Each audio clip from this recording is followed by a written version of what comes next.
ಇಲ್ಲಿ ಮೊನ್ನೆ ಏನೋ ಒಂದು ತಿಂಗಳದ ಹಿಂದೆ ಮ್ಯಾಗೇರಿ ಅಂತ ಹೇಳಿ ಒಬ್ಬ ಹುಡುಗ,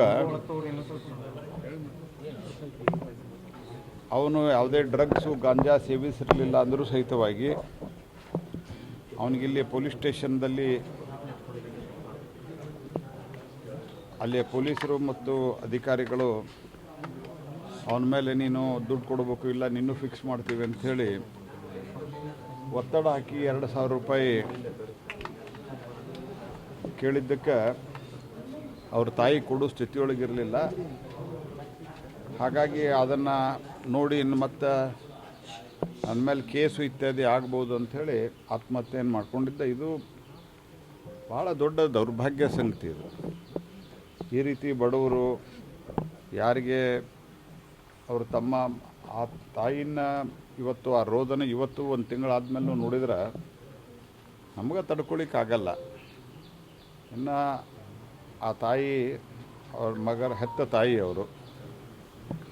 ಹಾಗಾಗಿ ಕನಿಷ್ಠ ಈ ಥರದ ಘಟನೆಗಳಾದ ನಂತರ ಪೊಲೀಸ್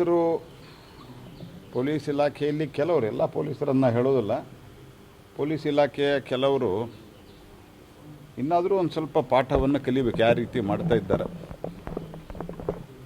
ಮತ್ತು ಇದರ ಜೊತೆಗೆ ನಾನು ಇವತ್ತು ಇಲ್ಲಿ ಸಂಬಂಧಿಸಿದಂಥ ಪೊಲೀಸ್ ಅಧಿಕಾರಿಗಳೇನಿದ್ದರು ಅವರಿಗೆ ಸ್ಪಷ್ಟವಾಗಿ ಹೇಳಿದ್ದೇನೆ, ಇದರ ಎನ್ಕ್ವೈರಿ ಬೇಗ ಮುಗಿಸಿ ಅವ್ರ ಮೇಲೆ FIR ಆಗಬೇಕು.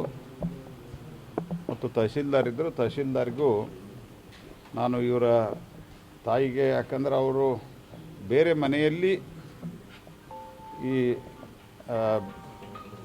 ಮುಸುರಿ ತಿಕ್ಕೋದು ಈ ಥರದ್ದು ಕೆಲಸ ಮಾಡಿ ಮಕ್ಕಳನ್ನ ಇಲ್ಲಿ ಎಜುಕೇಷನ್ಗೆ ಇಟ್ಟಂತಹ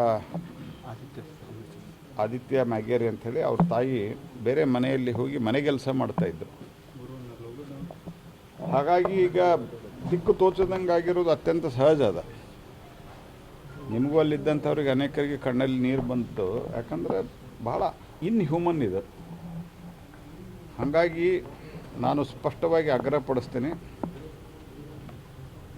ಇದನ್ನು ಇಮಿಡಿಯೇಟಾಗಿ ಎನ್ಕ್ವೈರಿ ಬೇಗ ಮುಗಿಸ್ಬೇಕು.